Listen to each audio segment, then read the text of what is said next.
இந்த இடத்துல பாருங்கள் அமைதியாக இருக்குது. ஆனால் சத்தம் என்ன, இந்த சில்லி வண்டுகளினுடைய சத்தம் அவ்வளோ இனிமையாக இருக்குது பாருங்கள். யாருமே இல்லை இந்த இடத்துல.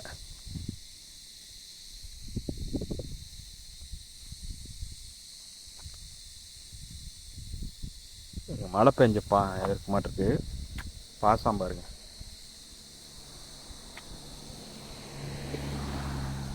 சென்னை சைடிலிருந்து வர்ற வண்டிங்க பூரா பார்த்திங்கன்னா பெரும்பாலும் இதில் ஏறிக்குவாங்க.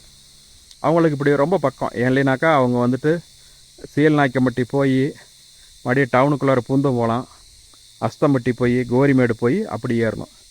இந்த வழியில் ஏறினாங்கனாக்கா ரொம்ப எட்டி பிடிச்ச மாதிரி. இறங்கும்போது வேணால் அந்த பக்கத்தை என்ஜாய் பண்ணிவிட்டு இறங்கலாம். நான் இப்போ இறங்கும்போது டவுனுக்கு போகணும், அதனால் நான் அந்த வழியாக தான் இறங்க போகிறேன்.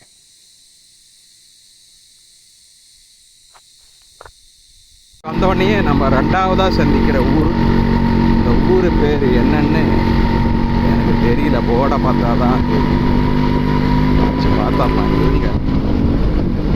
ஒரு சின்ன ஊர், பார்த்தா நிறைய பில்டிங்லாம் இருக்குது.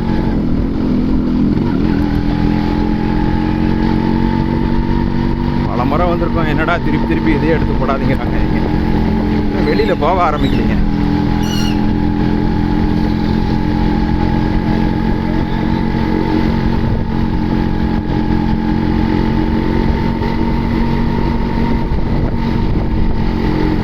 வாழவந்தி வாழவந்தி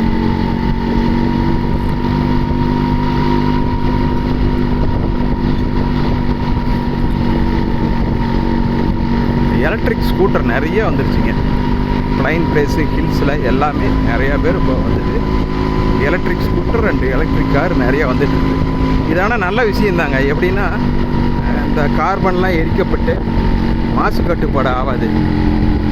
நல்லா உலகத்துக்கு சுகாதாரத்துக்கே இது ஒரு நல்ல விஷயம். எல்லா வீட்லேயுமே சோலார் பேனல் போட்டாங்கன்னு வச்சுக்கோங்க. ஒரு 2 kV அல்லது 3 kV, அது எவ்வளோன்னு அந்த மெஷர்மெண்ட் எனக்கு தெரியல. மாதம் ஒரு 300 ரூபா கரண்ட் பில்லு அளவுக்கு கட்டுற அளவுக்கு மட்டும்தான் நம்மளுக்கு கரண்ட் பில்லு வருமா. இதில் பார்த்தீங்கன்னா சென்ட்ரல் கவர்மெண்ட்லேயே வந்துட்டு 75,000 ரூபா சப்சிடி தந்துடுறாங்க. டோட்டலாக அந்த பேனல் போடுறதுக்கு எல்லாம் இன்ஸ்டாலேஷன் பண்ணுறதுக்கு 2 லட்ச ரூபா சம்திங் ஆகுதுங்கிறாங்க. அவங்களே வந்துட்டு இந்த சில கம்பெனிக்காரங்க வந்து போட்டு கொடுத்து போயிடுறாங்க. வந்துட்டு சப்சிடி தராங்க. நீங்கள் வந்து மிக்சி, கிரைண்டரு, ஏசி எல்லாமே போட்டுக்கலாம். அதுக்கு ஒரு தனி மீட்டர் வச்சிடுறாங்க. அது வந்துட்டு எப்படின்னா உங்கள் வீட்டில் உற்பத்தி ஆகிற கரண்ட்டு கிரீடுக்கு அப்படியே போயிடும். நீங்கள் எரிக்கிற கரண்ட்டு வந்துட்டு போக மைனஸ் பண்ணி தான் உங்களுக்கு யூனிட் எவ்வளோ ஆச்சுன்னு சொல்லி பில் போடுவாங்க. அதனால் உங்களுக்கு மாதம் ஒரு 300 ரூபா அளவுக்கு தான் கரண்ட் பில்லாக வரும் அப்படிங்கிறாரு என் நண்பர் ஒருத்தர். அவர் இத்தனைக்கு வீட்டில் 2 ஏசி வச்சுருக்காரு. அவர் ராசிபுரத்தில் ஒரு சில்லி சிக்கன் கடை வச்சுருக்காரு. அதுக்கு வேண்டிய மசால் பூரா அங்கே தான் அரைக்கிறாரு. எல்லாம் போக எனக்கு 300 ரூபா தான் வருது அப்படிங்கிறாரு. அதனால் வசதி வாய்ப்பு இருக்கவங்க எல்லாருமே சோலார் பேனல் போட்டுக்கிட்டிங்கன்னா இந்த சோலாரில் ஓட்டுற ஸ்கூட்ரு, சோலார் இந்த இது எலக்ட்ரிக் ஸ்கூட்ரு, எலக்ட்ரிக் காரு எல்லாமே நீங்கள் வந்துட்டு அதில் சார்ஜ் பண்ணிக்கலாம். உங்களுக்கு வந்துட்டு பெட்ரோல் பங்குக்கு போகிற வேலையே மீதி. ஏதோ ஒரு எமர்ஜென்சி வெஹிக்கிள் மட்டும் ஒன்று பெட்ரோல் வச்சுக்கிட்டு மற்றது பூரா நீங்கள் எலக்ட்ரிக்காகவே பண்ணிக்கலாம். எவ்வளோ நல்ல விஷயம். இப்போ கார்லேயோ அல்லது பைக்கிலேயோ போனால் படுற ஜாலியாக போகிறான். ஒரு வியாதி நிறைய பேத்துக்கு இருக்குது தெரியுங்களா? அந்த வியாதி நிறைய பேத்துக்கு இதை பார்த்தா கூட நீங்களும் சொல்லிடுங்க. அப்படி இருந்தால் கூட மாற்றிக்கலாம். உனக்கண்ணப்பா ஜாலி மேன் அப்படிமானுங்க. டே, ஜாலிங்கிறது அது அவன் வகுத்துக்கிறது. அடுத்தவனை பார்த்து நீயே போகிறான் படுற உனக்கண்ணப்பா உனக்கண்ணப்பா அப்படிமானுங்க. ஏன் அப்படி வவுறு எரிஞ்சு சாவற? நீ நல்லா என்ஜாய் பண்ணு. சரி, என்ஜாய் பண்ண தெரியாதவன் தான் அடுத்தவன உனக்கண்ணப்பா ஜாலி அப்படிமாங்க. அந்த வியாதியை மட்டும் விட்டுருங்க. அப்புறம் இன்னொன்று சொல்லுவானுங்க நிறையா பேர், அவன்லாம் என்னப்பா ஆள் எங்கேயோ போயிட்டான் தெரியுமா அப்படிமானுங்க. டே நாய்ங்களா, எங்கேயும் போக முடியாது. செத்து போனால் குளிக்கலார போட்டுருவாங்க. நெருப்பு வச்சு பற்ற வச்சு ஆவியாக போயிடுவேன். அப்போ தான் அந்த மனுஷன் எங்கேயோ காணாமல் போயிட்டாரு, எங்கேயோ போயிட்டாரு அப்படின்னு அர்த்தம். மற்றபடி எங்கே போனாலும் பூமிக்குள்ளார தான் சுற்றணும். மிஞ்சி போனால் அமெரிக்கா போகலாம், லண்டன் போகலாம், ஜெர்மன் போகலாம். நீ பெரிய பெரிய ராயல் தான் அம்பானி கூட தான் இருக்கிற. அப்படி இந்தியாவிலேயே அவருக்கு தான் விலை உயர்ந்த வந்துட்டு வீடு அப்படின்னாங்க. அது நிலத்துல இருந்தானே பில்லர் போட்டு எடுத்திருப்பாரு. எவ்வளோதான் பெரிய பணக்காரனாக இருந்தாலும் வானத்திலேயே சுற்றிக்கிட்டு இருக்க முடியாது, ஃப்ளைட்டில் தரையில் இறங்கி தான் ஆகணும். அதனால் எங்கேயும் எவனும் போக முடியாது. எல்லாம் நினச்சிட்டு இருக்கிறீங்க அவன் அப்படி இருக்கான் இப்படி இருக்கான்னு. நீங்கள் சந்தோஷமாக உங்கள் புருஷன் பொண்டாட்டி குழந்தை உங்களுடைய வகுத்து கொண்ட நண்பர்களோடு இருந்தீங்கன்னா அதுதான்டா பெரிய பணக்காரன். பணக்காரன் மட்டும் நிம்மதியாக இருப்பான்னு நினச்சிக்கிங்களா? அதனால் எல்லோரும் இப்போ வந்துட்டு ஒரு நடிகர் ஜெயிச்சிட்டாரு, அவர் முதல்வர் ஆகிட்டார். அவர் அதுக்கு முன்னாடி எப்படி இருந்தார், முதல்வர் பதவியேற்ற பிற்பாடு எப்படி இருக்காருன்னு பாருங்கள். ஏன்னா தலை சும்மா போகிற அவருக்கு தான். ஏண்டா வந்து நம்ம இந்த வேலையை எடுத்துக்கிட்டோன்னு இப்போ தான் தெரியும். எல்லாத்துக்கும் பதில் சொல்லணும், எல்லாம் நொய்ம்பாங்க. அதுக்கு முன்னாடி சுதந்திர பறவையாக இருந்தார். எல்லாம் நினைக்கலாம் அவரை சுற்றி பிளாக் கார்ட்ஸ் ஓடுறாங்க, ஒடியாராங்க, சா ஃப்ளைட்டில் போவார் வருவார்னு. ஆனால் தூக்கம் போயிடும். என்னைக்கடா நம்மளை கழுத்தில் கத்தி வச்சுருக்கிற மாதிரி தான். எவன் எந்த குற்றத்தை கொண்டு வந்து விடுவானோ அதுக்கு முன்னாடி அவருக்கு மட்டும்தான் அவர் ரெஸ்பான்சிபிளாக இருந்தார். இப்போ தமிழ்நாடு பூரா அவர் தான் ரெஸ்பான்சிபிலிட்டி. அதனால் ஸ்டாலின் இருந்தார், எடப்பாடி பழனிசாமி இருந்தார், ஜெயலலிதா அம்மையார் இருந்தாங்க, கலைஞர் கருணாநிதி இருந்தார், எம்ஜிஆர் இருந்தார். ஆனால்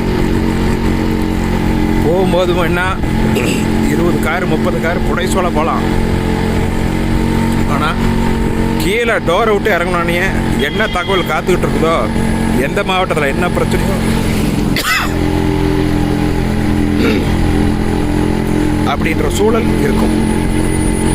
அதனால் அவங்கெல்லாம் சொகுசாக இருக்கிறாங்கன்னு நீங்களாம் நினைக்காதீங்க. அவங்களுக்கு தலைவலி தான். நம்மள மாரி இருக்கவங்க தான் ஃப்ரீ பேர்டு. அளவான வீடு, அளவாக ஒரு காரு, ஒரு டூ வீலர், அளவான குடும்பம், அளவான வருமானங்கிறது தான் நிறைவான வாழ்க்கை. அப்பா அவன் 100 ஏக்கரா வச்சுருக்கான், 200 ஏக்கரா வச்சுருக்கான், எல்லாத்தையும் நான் பார்த்துருக்கேன். அவனுக்கெல்லாம் என்னென்ன தலைவலி இருக்குன்ட்டு. ரொம்ப பணம் சேர்ந்து போனவன் வயசாக அவங்களுக்கெல்லாம் என்ன தெரியுமா தோணும், இத்தனை சொத்தையும் விட்டு சாவரமே, இன்னும் நிறையா அனுபவிக்கலையே, அந்த நாட்டுக்கு போடியே இந்த நாட்டுக்கு போடியே அப்படிங்கிற எண்ணம் இருக்குது. நம்மளாட்டம் நடுநிலைமை எடுத்துட்டா ஒன்றும் கவலை இல்லை, எதை பற்றியும் இல்லை. போதும் ஒரு காரு அப்படின்னா சப்ஸ்டியூட் இன்னொரு காரு, மனைவிக்கு ஒரு பைக்கு, கணவனுக்கு ஒரு வண்டி, நல்லா படிக்க வச்சுருங்க குழந்தைங்கள. அதுக்கு மேலே பேக்ரவுண்டு அமௌண்ட் வச்சுருங்க. கல்யாணம் கூட பார்த்தீங்கன்னா நம்ம சொந்தக்காரனை மட்டும் பொறுக்கி எடுத்து கூப்பிடுங்க. சும்மா 8000 பத்திரிக்கை 10,000 பத்திரிக்கை வச்சு சும்மா ஊர்லேயே என் வீட்டு கல்யாணம் தான் தட்டப்படலாம் வச்சுருந்து பகட்டு மயிருக்கு கல்யாணம் பண்ணாதீங்க. அடுத்து உனக்கு கடுப்பேற்றுறதுக்கு பண்ணாது. கச்சிதமாக வாழ்ந்து அடுத்தவனை எரிச்சல் பண்ணாமல் கச்சிதமாக இருந்தாலே அதே மிகையான வாழ்க்கை. இப்போல்லாம் தான் அர்ஜென்ட் வாழ்க்கையில் தானே ஓடிட்டு இருக்குது. அடுத்தவனை பொறாமப்பட வைக்கிறதுக்காக தான் எல்லாம் வாழ்ந்துக்கிட்டு இருக்கானுங்க பாதி பேர். நான் நிறைவாக வாழ்கிறேங்கிறத எவனும் நினச்சிக்கிறதே இல்லை. அதில் தான் இவ்வளோ போட்டி பொறாம. நிறைய பேர் கேட்டாங்க, எப்படி வண்டி பூரா எல்லாம் இப்படி நீட்டாக மெயின்டைன் பண்ணுறீங்கன்னு. இப்போ வந்துட்டு பார்த்தீங்கன்னா என் வண்டி ஓஸ் போய்கிட்டு இருக்கோம். இப்போல்லாம் எந்த ஓஸும் போகிறதுக்கு வழி இல்லைங்க. ஏன்னா யாரும் இப்போ என் வண்டி எடுக்கிறதில்ல, எல்லாத்தையுமே கட் பண்ணியாச்சு ஆச்சுங்களா. இதனால் என் வண்டி இப்போ வந்துட்டு சூப்பராக செங்காடு 3வதாக நம்மளை வரவேற்கிறது ஒரு அண்ணாமலையார் கோயில்.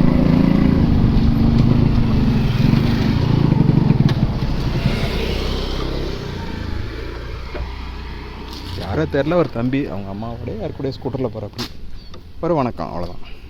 நம்பர் வாங்கிக்கிறேன். இந்த ஒரு ஜங்ஷன் பாருங்கள், அண்ணாமலையார் கோவில் சிறப்பாக இருக்குது என்ட்ரன்ஸு. நான் ஏற்கனவே போயிருக்கிறேன், நல்லாயிருக்கு கோயில், சூப்பராக இருக்குது. நான் இந்த புல்லட்டை பார்த்துட்டு தாங்க நிறுத்தினேன். இந்த புல்லட் ஓனர் வந்துட்டு பார்த்துட்டு தான் நான் நிறுத்தினேன். ஆனால் ஓனர் வந்து அவர் ஃபோன் பண்ணி அவர் நண்பர் கேட்டார். நான் 1/2 மணி நேரம் ஆகுனார். அதனால் வண்டி அழகாக இருக்குது.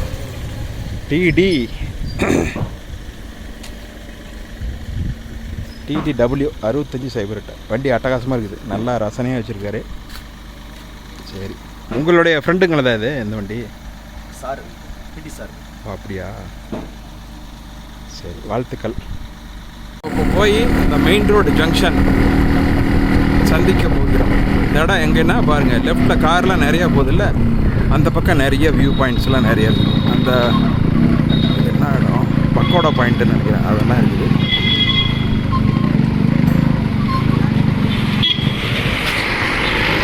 ஓகேங்களா, இது ஏற்காடு போகிற இடம், இது அந்த பக்கோடா பாயிண்ட்லாம் போகிற இடம். இது ஒரு பெரிய ஜங்ஷன். நான் விளக்கமாக வீடியோ போட்டு தரேன். பக்கோடா பாயிண்ட் நேராக போனால் இது நம்ம வந்த தடம் குப்பனூர்லேருந்து. இது வந்துட்டு நாம் வந்துட்டு இப்போ ஏற்காடு போக போகிறோம். அந்த வழி பார்த்துக்கோங்க. இப்போல்லாம் ஸ்கூல் லீவில் ஏகப்பட்ட வண்டியெல்லாம் போது வருது. பார்த்துக்கோங்க,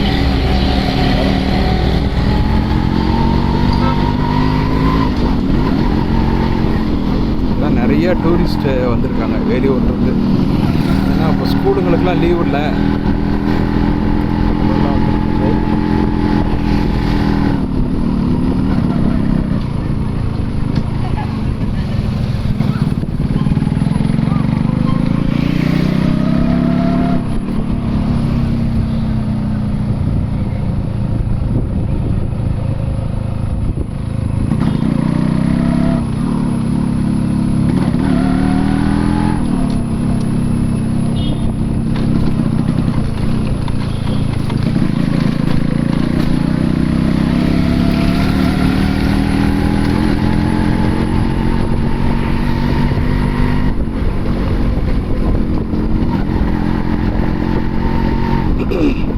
நான் வந்துட்டு ஸ்கூல் டைமில் ரொம்ப புவர் ஸ்டூடெண்ட்டுங்க. எனக்கு படிப்பு ஏறாது சொல்ல போனால். என்னுடைய கவனம் பூரா படிப்பில் இல்லை, விளையாட்டு அந்த மாரில் தான் ரொம்ப கவனம். ஆனால் வந்துட்டு ஆசிரியர்களுக்கெல்லாம் நான் ரொம்ப மரியாதை கொடுப்பேன், யாரையும் வந்துட்டு. ஆனால் ஃப்ரெண்டு தினம் அடி வாங்குவோங்க. ஆனால் வாத்தியார்கள்லாம் என்னை வந்துட்டு ரொம்ப ஃப்ரெண்டாக இருப்பாங்க. ஏன்னாக்கா அது ஏன்னு தெரில, படிக்காததுனால அவன் வந்து கெட்டவன் கிடையாது. ஆனால் இன்றைக்கி பூமியில் அப்படி தான் நினச்சிருக்காங்க, நல்லா படிக்காத பையன் பூரா கெட்டவன் அப்படின்ட்டு. மேக்ஸில் சைபர் மார்க் கூட நான் வாங்கியிருக்கேன், 10th ஃபெயிலு. அதனால் நான் வந்துட்டு படிப்பில் வந்துட்டு ரொம்ப புவர் ஸ்டூடெண்ட்டு. ஆனால் வாத்தியாருங்க பூரா எல்லாமே என்ன நல்லாவே தெரியும், ரொம்ப ஃப்ரெண்டு எல்லாருமே வாத்தியாருங்க. இப்போ கூட பார்த்திங்கன்னா எல்லா வாத்தியார்களுக்கும் நான் மரியாதை கொடுப்பேன். ஆனால் ஒரே ஒரு வாத்தியாரை செவனிலே அப்பிவிட்டேன். அவன் ஒரு ரிட்டையர்டு ஹெட்மாஸ்டர். ஏன்னா என் பர்சனல் லைஃப்பில் கொஞ்சம் நல்லது பண்ண சொல்லி அவங்ககிட்ட சொன்னேன். அவன் டபுள் கேம் ஆனான், அதனால் நான் கடை வீதியில் அடிச்சிட்டேன். ஆனால் இன்னும் நிறைய பேருக்கு தெரியாது. நான் வந்து ஓப்பனாகவே சொல்கிறேன், என் மேலே கேஸ் போட்டாலும் அதை பற்றி தலை முடிக்கொன்று. அவன் பேர் கூட என் பேரில் கடைசியில் வரும். அவன் தான், தெரிஞ்சுக்கோங்க. கடை வீதியில் அடிச்சிட்டேன் நான். ஒன்று என்ன இந்த பிடுங்கிறதுக்கு என்னமோ கெட்ட வார்த்தை சொல்லுங்களா, என்ன அவன் ஒன்றும் பண்ணவும் மாட்டான். ஏன்னா அவ்வளோ துரோகி வேலை பார்ப்பான். ஆனால் மற்ற வாத்தியாருங்க பூரா எல்லாருமே எனக்கு ரொம்ப ஃப்ரெண்டு, புரிஞ்சுக்கோங்க. நம்மளை கெடுதல் செஞ்சாக்கா அவனையெல்லாம் கேவலப்படுத்தணும். அவன் சாகிற வரைக்கும் அவன் நினச்சிக்கிட்டே இருக்கணும். அந்தளவுக்கு கேவலப்படுத்தலாம் தப்பே கிடையாது. தேங்க்யூ. வந்தோடனே பார்த்தீங்கன்னா ஒரு பாப்பாவனுடைய ஃபேஸை வச்சு அப்படி படம் வரைகிறாரு. மான்ஃபோர்ட் ஸ்கூலுக்கு பக்கத்துலேயே இவர் வரைஞ்சிட்ருக்காரு.